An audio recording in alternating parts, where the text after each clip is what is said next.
So welcome to everyone who's joined us in the room here, and also anyone that's joining us live on Facebook. I'm Christie, I'm the Head of Patient Services at the PBC Foundation, if you haven't met me before, and I'd really like to welcome Dr. Andreas Kremer, who's joining us from Zurich today. Thank you so much for taking the time to join us for a Q&A today. How are you doing? Thank you very much. I'm doing fine, and it's a real pleasure to be part again of this Q&A session. Thank you, thank you. We've sent the questions on to you that we've had in so far for today, so I'll get started on them in a moment, but I'd just like to remind everyone that these sessions don't take the place of a consultation with your own clinician. We aim not to provide medical advice, but to provide general medical information during these sessions. Also, please just remember that Facebook is a public forum, so just be careful what you're sharing on there as well. You can join us here in Click Meeting in the room, where it's a bit more private if you would like to. So I'll keep a wee eye on Facebook and here in the room for any live questions that come in, and in the meantime I'll make a start to the questions that have come in for us so far. So first question, the background for the patient is that their GP suspects that they have a muscular issue going on. So they've got droopy eyelids and a hoarse voice. Correct my pronunciation if I'm wrong, myasthenia gravis has been mentioned, and they're just wondering if this is a condition associated with PBC.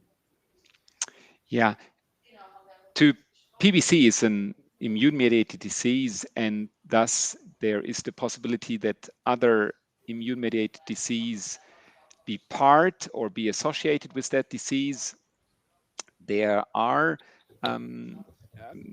most commonly there is the immune-mediated hypothyroidism, the Hashimoto thyroiditis associated with PBC. But there are also many other immune-mediated diseases which have been reported to be associated with the disease, and myasthenia gravis could be one. So if the eyelids are droppy, and if that is could theoretically be due, it's not the most common symptom one could expect. The disease is analyzed by autoantibodies in the blood. The horsey voice is rather something I would think if you have an hypothyroidism or anything else, but could be many causes. So I think this needs a dedicated workup by specialists. But of course, as in every immune-mediated disease, we see other autoimmune diseases more commonly, and this also relates to the liver. So in PBC patients, there is a certain percentage of patients who also suffer from autoimmune hepatitis, and so there could be many other immune-mediated diseases. The symptom complex which is here described is not very specific. It's not very specific for myasthenia, but I think it's worthwhile to perform a workup on that, on thyroid hormones. If these are, normal, then I would go to the ear, nose, and neck doctor to examine the horsey voice, and the hanging eyelids is something for the neurologist to be further checked. Okay, that's great, thank you. The next question is just a more general question, is just asking, what does a bright liver mean? Yeah, the liver is an organ which has in its healthy state a very smooth surface. And when we look into the abdomen by laparoscopic techniques, or if we really cut open the abdomen in the case of visceral surgery, then this liver is shiny, is bright. When light is put on this organ, it reflects the light. And this is, a very smooth surface. It's a healthy organ. It's very soft. And once the organ gets inflamed or there is formation of scar tissue, then we get, a rather rougher surface, little nodules which may form, and then it's not any more bright. It then is, rather an advanced disease stage, and the bright liver just indicates it looks absolutely normal from its macroscopic view, and this is the ideal situation. which does not mean that there could be inflammation within the liver, which has not resulted in any form of scarring tissue. So inflammation could still be there despite its bright shine, but it indicates that there is certainly no relevant scar tissue formation in the liver, so meaning that there is no liver fibrosis or liver cirrhosis in this liver from its macroscopic view. Great, and that's good news. So thank you. So the background for the next question is, as well as having PBC, the patient was diagnosed with having atrial fibrillation. Started menopause 10 years ago. Joints, knees and back are aching constantly. Patient's only 48 but feels more like 70. They were recommended to take EasyFlex as it's known for its anti-inflammatory benefits. Do you know if this would be harmful for the liver and potentially make their PBC worse? Yeah.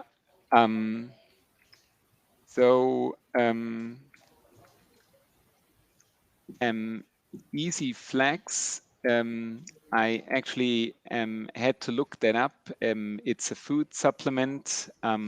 I have not, it's not something I was familiar with either. Yeah. Investigated in all details the content, I have to admit. It's a bit difficult to judge, as you know, the prerequisites to sell these food supplements. We always have to keep that in mind, is that the supplier has not to guarantee any safety of these supplements. And secondly, only 50% of what is stated on, you know, the capsule or the package is required to be inside a pill. That means we have something where we do not really know what is inside, and there is no reason to assume that this is proven for safety, efficacy, or whatever.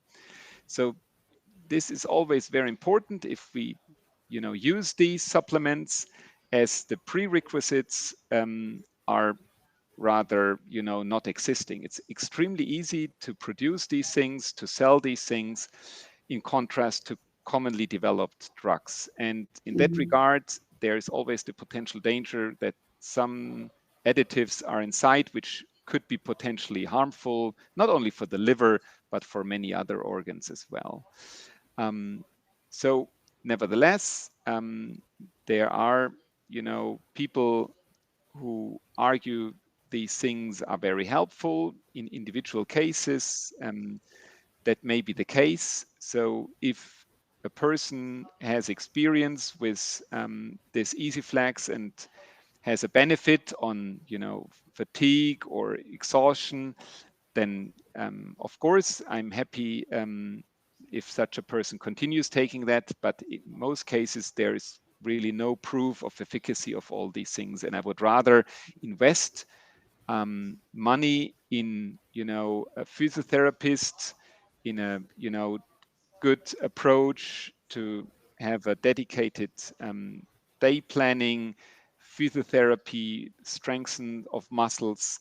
This helps to ensure, you know, muscle strength, efficacy of, you know, muscle working, and this on the long term gives the feeling that I feel, you know, less weak, less fatigued. That would be my personal advice. There have been these studies proving that every movement, every training, whatever it is, whether it's swimming, cycling, walking, whatever a person prefers, or little things at home, that this is the best to work on, to feel less lethargic. Now, the joints, knees, and back ache is something which could, of course, also be due to a rheumatological disease. Also, immune-mediated diseases are existing. Rheumatoid arthritis, for example, which affects the small joints. can be associated with PVC. There are other rheumatological disorders which should be excluded in such a case if these joints are a clinical significant problem. So in my point of view, that would be one aspect which should be checked. And also for markers of inflammation in the bloodstream, the C-reactive protein or others could be used. And the atrial fibrillation is something which is not associated with PBC. It's most likely more, a genetic problem in many cases. If this is constant, the possibility to reverse that by drugs or by electrical cardioversion is very unlikely. In that regard, you need electrophysiological examinations by a specialist cardiologist who inhibits this circulating activity in the atrium of the heart and thereby interrupting this atrial fibrillation. So if the atrial fibrillation can be a cause for feeling weak, exhausted, suffering from low energy levels. So that could then be one reason to argue, okay, look, in this regard, it's worthwhile to treat that with an electrophysiological examination to really make a little bit of scar tissue in this atrium to inhibit this continuous circulatory activity there. And that may be required to be performed not only once, but twice, or maybe even 3 times. But if that is, if that could be the cause for this subjective feeling of exhaustion, of unhappiness, this could be a pressure also on the chest. Some people suffer a lot from this atrial fibrillation. In that regard, I would strongly recommend to consult a specialist cardiologist who has experience in this intervention. Great, thank you. We have a question here where the clinician has suggested to the patient that the drugs they were on for IVF treatment could have caused their PVC, and just asking if that's potentially true.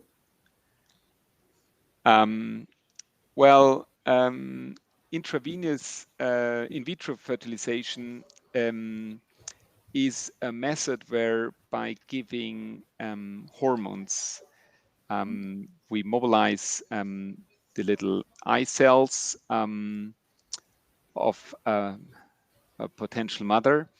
And indeed, this is a stress factor for the liver because a huge bulk amount of hormones pop up.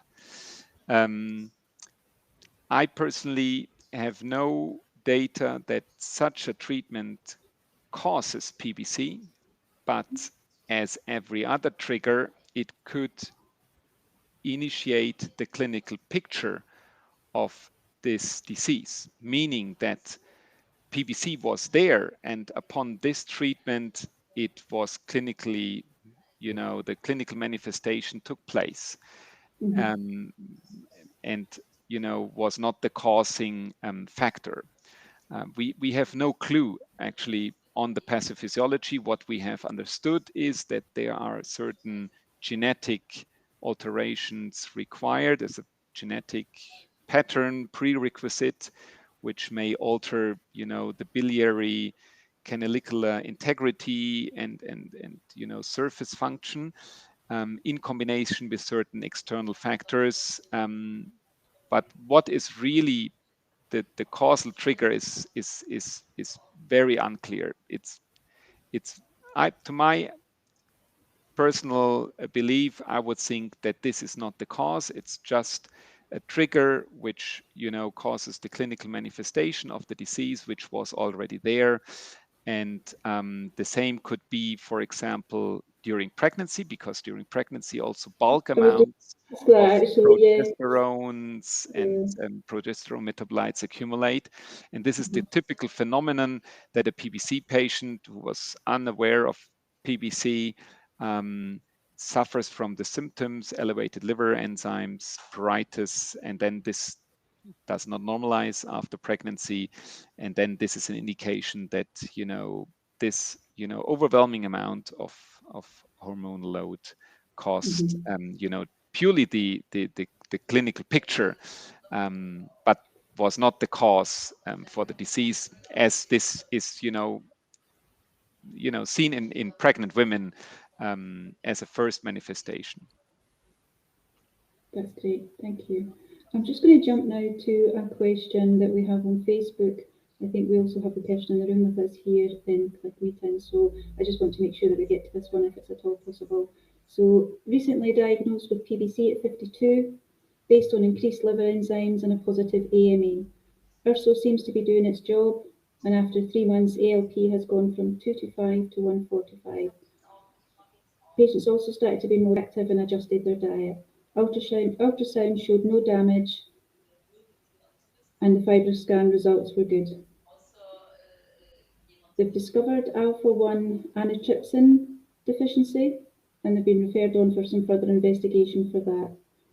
So far, no difficulties. They're active, and they're just wondering if the genetic condition of alpha-1 could be related to PBC.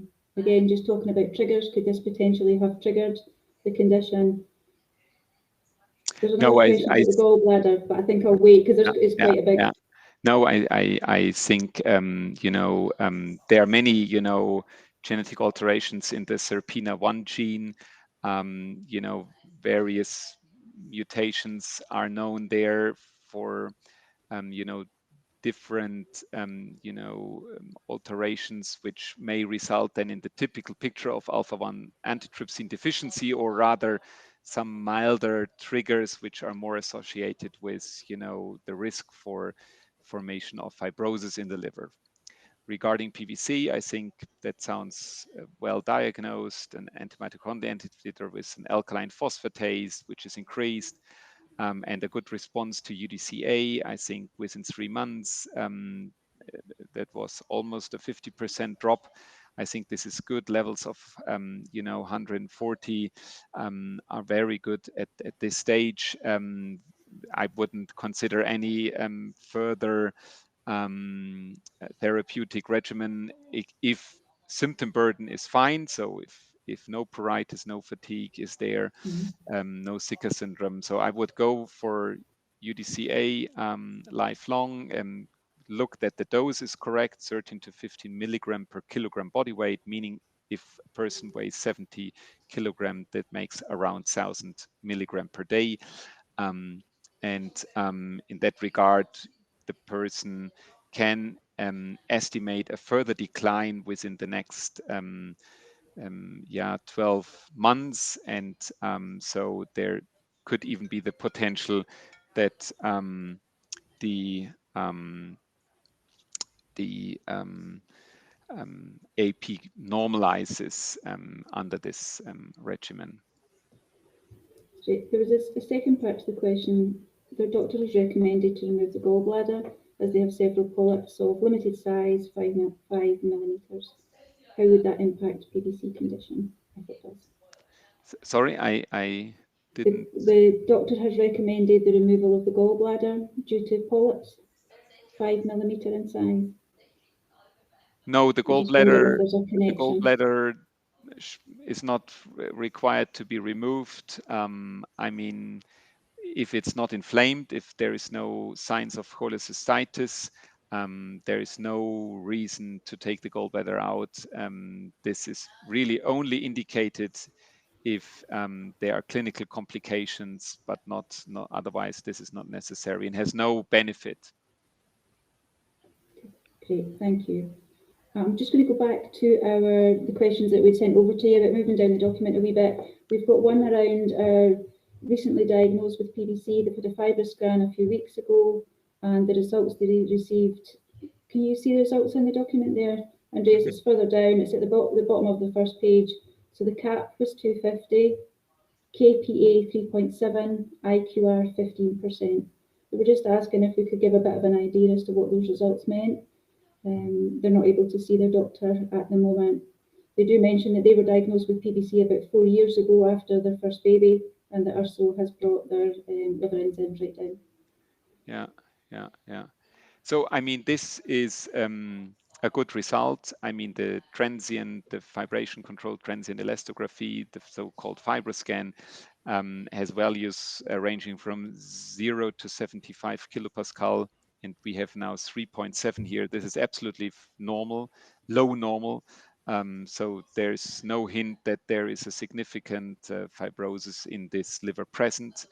The CAP measurement is a measurement where roughly the fat content is estimated. It ranges from 0 to up to 400, and values roughly around 250 at the border for the indication that there is a little bit too much liver fat present. So it's just borderline result, which shouldn't be over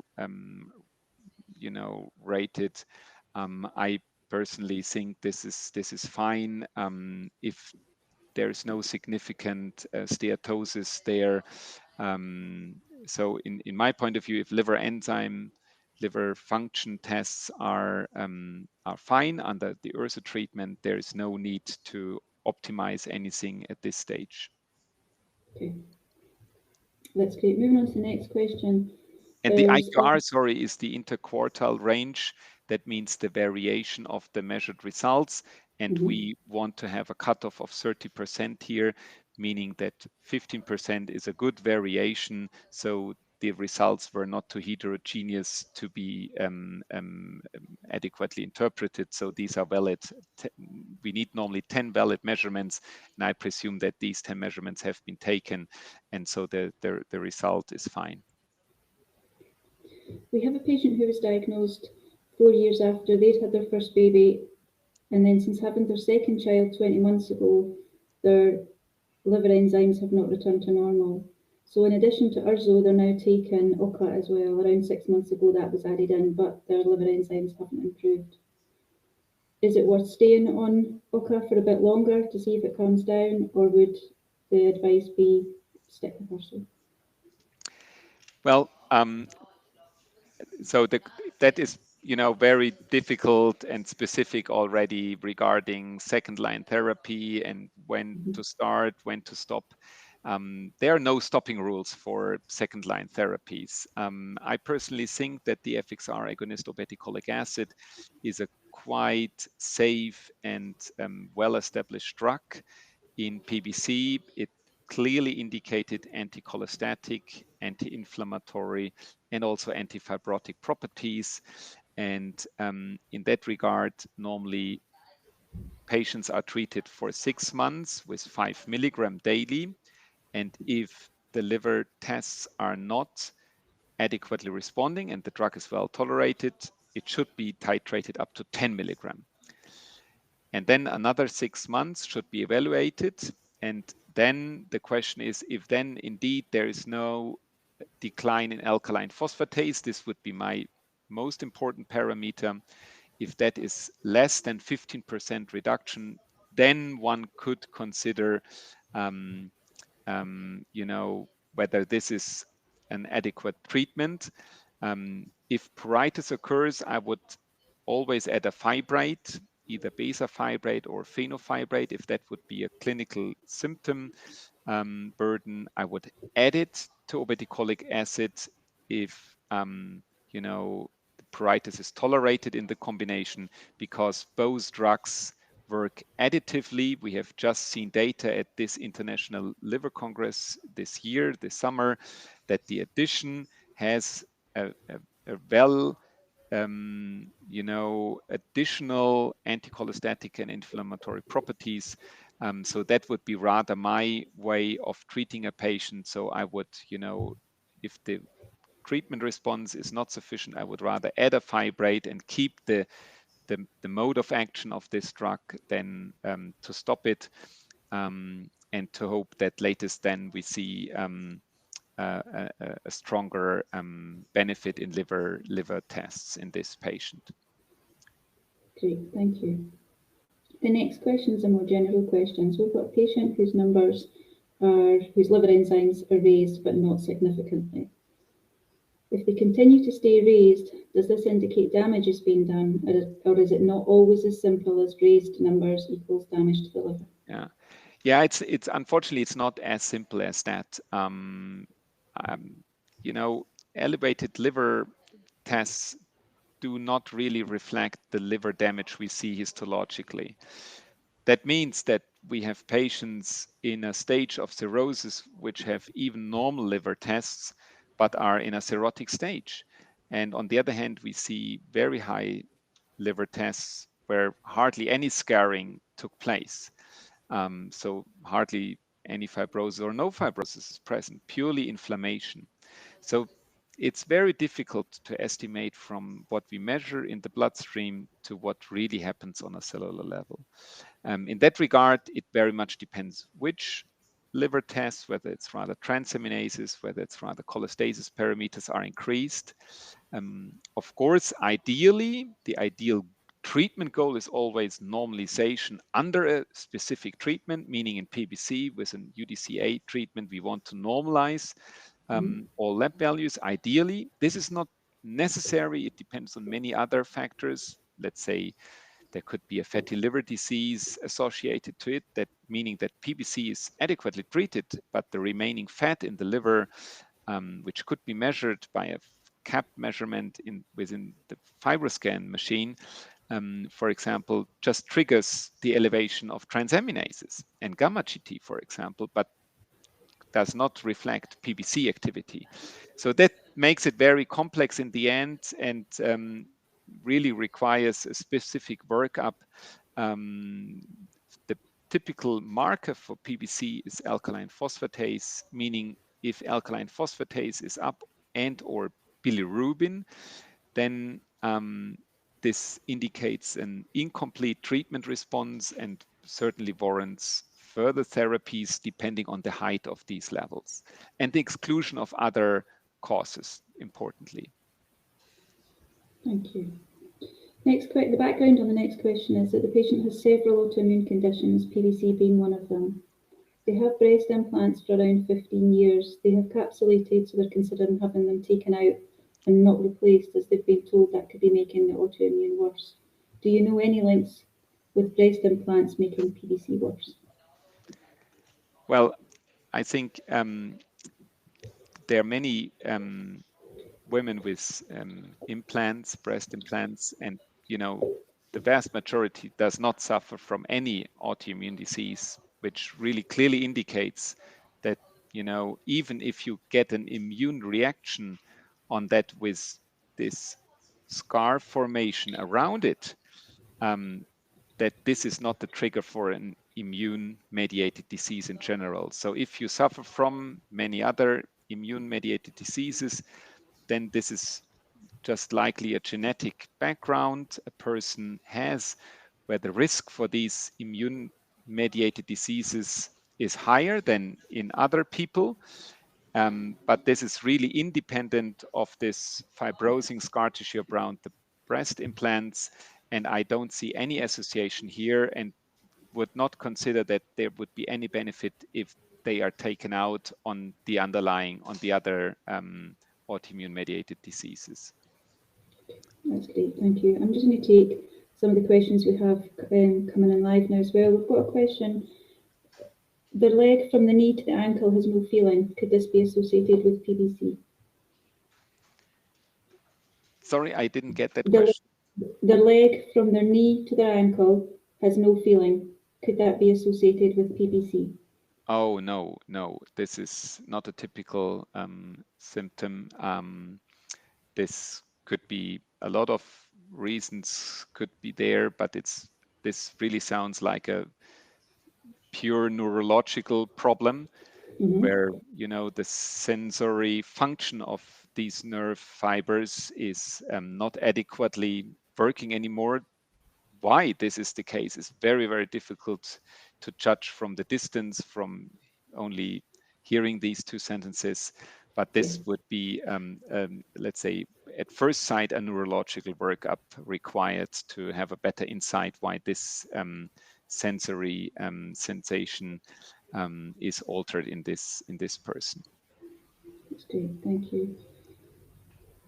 A couple of general questions now just around. One is, can you please give some advice on HRT and PVC, so hormone replacement treatment and PVC? What kind of combination? Hormone replacement treatment. Oh, yeah. So I normally don't recommend that or avoid this treatment. Normally, this is not a big issue on the liver function in these people and these female persons. So that can be given safely in most cases, not in all. So I would control certainly for liver tests, but in most cases, this is not a real issue. It should be mentioned that it may worsen the itching in these female people. So a hormone replacement therapy could worsen that. And so that could then be a problem regarding symptom burden, as some of these female persons tell that typically at the second part of the gestational cycle, the pruritus is worst. So the last part of the hormonal cycle, and this is the typical, way where hormones are replaced from the hormonal level. So that could be a problem, but normally that does not really affect PBC and liver function tests. Thank you.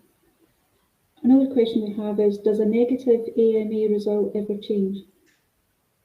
Yes. If you tested negative, is there a chance at some point it could change to positive? Yeah, absolutely. I would also repeat that. I would also recommend if an AMA negative PBC is diagnosed, to challenge this diagnosis, to look also for other PBC specific autoantibodies, such as PBC specific anti-nuclear antibodies, which are typically seen in the immunofluorescence on Hep2 cells, and they can also be measured by ELISA. They are called SP100 or GP210 antibodies. If they are there, then the diagnosis is ensured. But if AMA are negative, I would at least repeat this test after a year or several years to control for that. They are not prognostic relevant. So whether they are there or not, antibodies do not have a prognostic impact. Thank you. Next question we have is around taking CBD oil with PBC.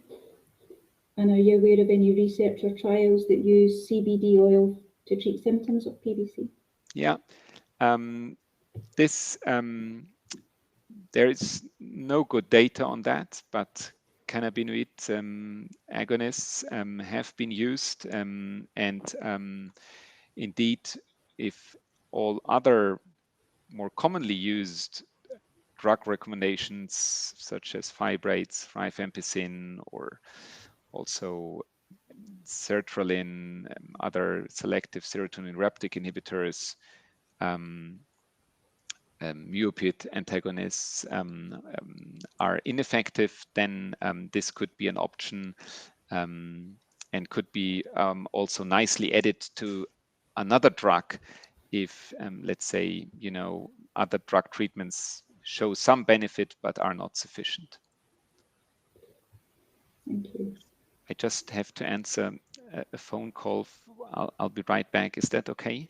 Yeah, no problem, of course. Of course.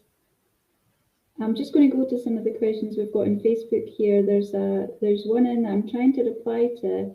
There's mention of 3 capsules a day and the weight. if I could just find out, I couldn't reply to it on Facebook, unfortunately. I tried to there, but if you can let me know what your milligrams is for your dosage, I'll get that question to the doctor for you. If you could pop that in on your comment there and let me know.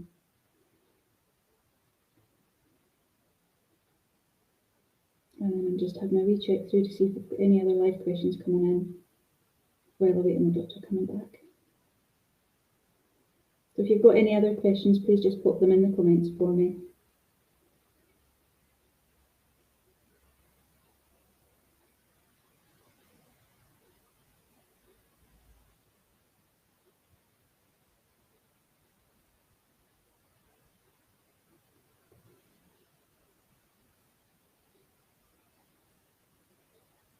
I also just wanted the opportunity to say that we have had, over the last few weeks, we have had lots of questions in, so we are working on a bit of a backlog of our questions. So what we always do is, if we don't get to a question, I'll note it, especially if it's been put into Facebook, I'll note it and I'll put it into our list ready for the following week.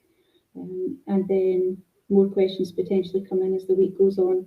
So just a reminder, if you want to send a question into us, it comes into linda@pbcfoundation.org.uk, and then we put together a list of the questions in advance, and we can share that with the doctor ahead of our session. And then we go through those questions, and then we also keep an eye on the live sessions for any new questions coming in as well.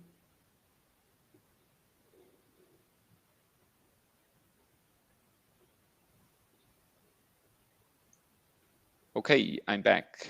Okay, thank you. We have actually, timing was good there because I needed clarity on a question that had been put in a Facebook for us, and I've got that now. So we've got a patient who is on 3 capsules of urso a day, so 350 milligrams, and they weigh 77 kilograms. They're active, but they've been feeling really awful since they were moved down to 2 capsules. So they've been moved from 350 milligrams to 2 350 milligrams. And it would just be the advice around the dosage for that. Yeah. And the adverse events were? They were just saying they were feeling unwell since then. I'll get them to put a wee bit more detail in around that. Okay. So well, they were originally on the 3 capsules, and their doctors moved them down to 2. Yeah. Their weight 77 kilograms.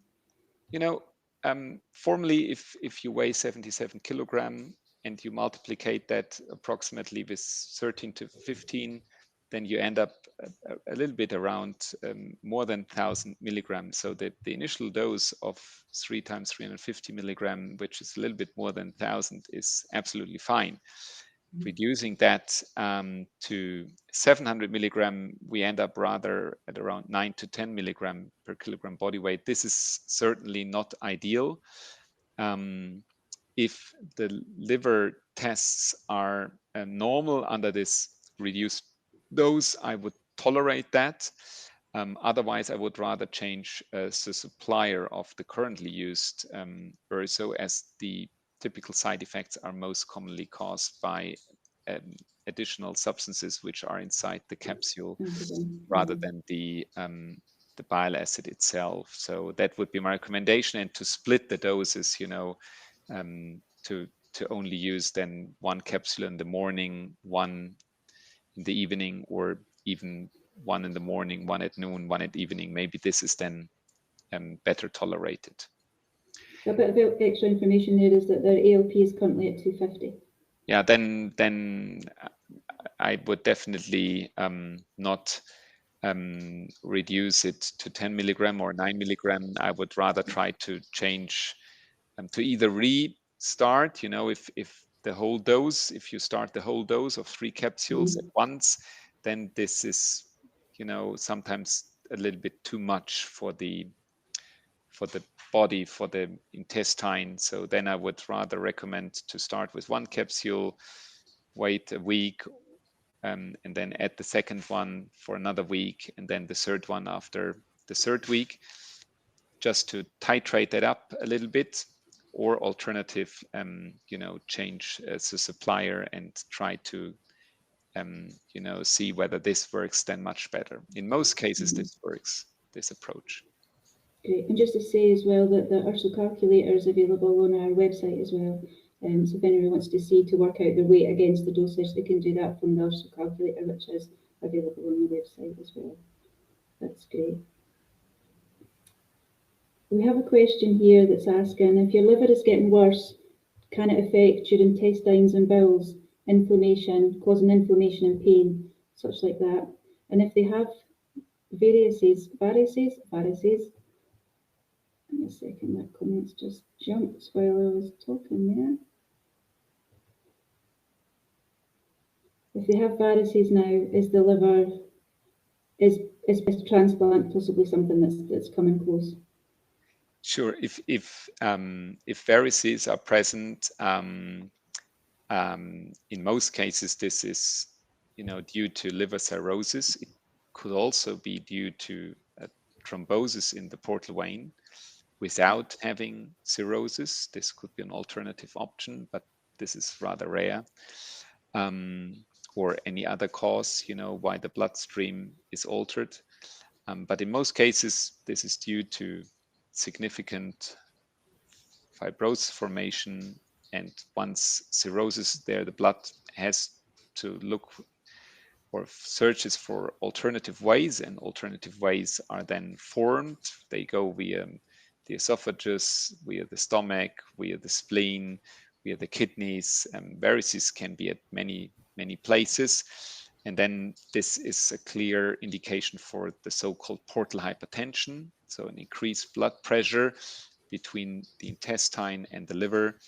And that is a situation where at least once I would like to see a PBC patient in a transplant center to evaluate whether liver transplantation could be one option, or whether this is really necessary at this stage. This does not mean that liver transplantation is really necessary, but a transplant center is certainly the experience with these advanced disease stages and can optimize also the treatment of patients in these disease stages, such to treat the portal hypertension by drugs, by non-selective beta blockers, for example, potentially perform an gastroscopy, search for the extent whether they need to be locally treated, whether there's a risk for bleeding, whether there's ascites,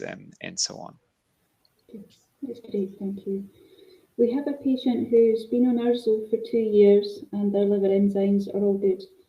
Their ALP has recently gone up by 20, but they've had an operation in their shoulder. Is that a concern, or could it just be as part of what's happening in their body because they've had an operation? You get a lot of anti-inflammatory, anti-phlogistic, pain drugs during such a procedure. Those I wouldn't bother. I would just control in a couple of weeks or a few months, and I would rather think that this will go down again. Great, thank you. We have a patient who says that their itch has suddenly started again. They were diagnosed several years ago and it's been stable. And they're just wondering if that's a concern and they should be contacting their clinician at the moment, because they don't have another appointment scheduled for quite some time. Is it potentially abnormal for your itch just to restart again when it's been under control for a while? There are many reasons why itching comes back. It could also be something else. It's not necessarily mean that it's PBC associated itch. It could be also anything else. So in that regard, if that was really good and is now a problem again, I would make an early appointment rather than waiting a long time period. That's great, thank you. Another patient who's been on Urso for 3 years and they've seen no improvement to their liver enzymes. Their doctor has now made the call that they're not responding and they're considering OCA for them.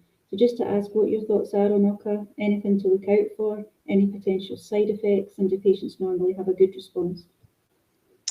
Yeah, I think this sounds like as if this person is a candidate for a second-line therapy. And up to a early cirrhotic stage or advanced fibrotic stage, Ocaliva is a very safe drug. It starts to be unsafe if portal hypertension, we have discussed that, or decompensated liver cirrhosis is present, but this is really a small minority of patients. It has been shown to affect, various modes of action. It reduces the cholestasis, the bile acid content. It improves the inflammation within the liver, within bile ducts, and it can also be potentially antifibrotic, so even reduce the content of fibrosis, which would be the ideal goal we would like to achieve. Now, regarding adverse events, the most common adverse events is worsening or initiation of pruritus. And if there is no pruritus yet, I would give it a try. In most cases, then this is not a real issue. If pruritus was already a problem in the past, I would consider, if it's moderate to severe, to treat the pruritus first before adding or before starting this second line therapy. That's great, thank you. For this one, we've got a patient who's heard several times that doctors don't believe that the AIH and PVC overlap exists. It's just PVC. So they're a bit confused by this, as they were diagnosed with AIH 8 years ago and then 2 years ago diagnosed with PVC. PVC was picked up from a routine biopsy. At the time, their liver enzymes were all normal.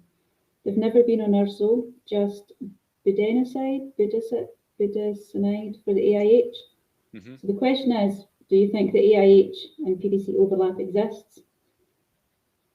Yes, they do. I think it's not very common. It's in the small, low percentage. It really needs to be validation. But if autoimmune hepatitis has been diagnosed initially, and if that responded well to immunosuppressive drugs, this is something we do not see in PBC, then I would think that autoimmune hepatitis is a valid diagnosis. And if now we see an additional biliary damage and ideally also the autoantibodies, I think this is something which should be validated, because a pure autoimmune hepatitis which is running bad can also imitate, biliary lesions, portal tract infiltrates. So it could also resemble PBC and vice versa. So this is sometimes difficult to distinguish if it's, suboptimally treated or untreated on a histological investigation. But if, the diagnosis of PBC is made additionally, and this is existing, then of course it should be treated by UDCA, and that should then also result in an improvement, at least in alkaline phosphatase. It's further supporting the overlap syndrome. Yeah, because there's a bit further on where they mention if the biopsy was highly suggestive of PVC and they are AMA positive, why is their ALP normal at this stage and have not been put on urso? Oh, if ALP, alkaline phosphatase, is normal, then I'm doubting a little bit the diagnosis of PVC. Then I wouldn't believe it. Purely from the histological disease stage, this is very, very difficult in an existing autoimmune hepatitis, which may not be, if that is not really silent from the clinical treatment, I would be very careful with the purely histological basis with normal AP and no autoantibodies. Then no PBC specific autoantibodies, then I would not really believe that this is really an overlap. I would doubt that diagnosis then. Okay, thank you. Appreciate that. There's a question coming on Facebook asking if Paxlovid is safe for patients. I'm just going to type it in the chat here, so you can see it as well. So I've typed it in the chat for everyone here. They're asking if that is safe for PBC patients. It's not something I've seen before. There's no specific, knowledge that this could be harmful for patients with PBC or other liver diseases.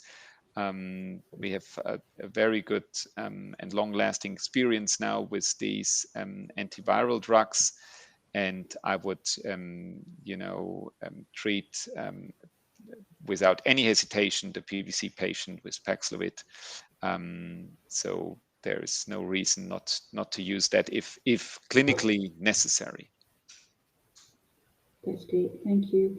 This next question ties back into one you were mentioning earlier about the varices. So we've got a patient who's found to have esophageal varices while doing their last scope, and they're just asking, what does that mean? Is the liver worse, and what is it to watch out for, or any new help regarding this new issue? If in the last endoscopy examination they're newly diagnosed varices, then this is a clear indication that the liver disease is progressing. Another indicator which is easy to look up is the platelet count. So in most cases, when portal hypertension develops, the platelet count goes down. So that is also an indication that the liver disease progresses. And then I would strongly recommend also to, consult an either transplant center or very experienced hepatologist who has experience with these advanced disease stages. I would treat portal hypertension with non-selective beta blockers such as carvedilol, and also, other examinations are then required, every 6 months, and abdominal sonography for screening of hepatocellular carcinoma is necessary, and so on. Great, thank you. We have a question about a patient who says they have stage 3 PBC and has recently had a high vitamin B12 response, came back at 1,250. The highest it should be is 900. Is that something that is seen with PBC, or would you recommend it was investigated further? They don't take a B12 supplement or eat a diet high in meat or dairy, but just added as a note to that. Yeah, So, we see these increased vitamin B12 levels quite often without supplementation. I think this normal range is only indicative of 95% of the healthy population. So 5 out of 100 always have levels below or above, despite being healthy. So there's nothing to worry about. That's great. Thank you so much. That's us coming to the end of the session for today. Thank you so much for joining us, Dr. Kremer. It's been really lovely to see you again. And just to anyone who's joined us and questions not been answered yet, please know it will be kept on the list for our next one as well. And we really appreciate all the questions that you sent in. It's really interesting that as long as we've been doing these sessions, the amount of questions that we still get in, which is just brilliant. And we really do appreciate your time, Andreas. It's been much appreciated. Thank you. Same here. Thank you. And we'll see you again soon. See you. I'll be in touch to book your next slot. Okay. Wonderful. See you. Right, lovely. Thank you. Thanks to everyone who's joined us today as well. Take care.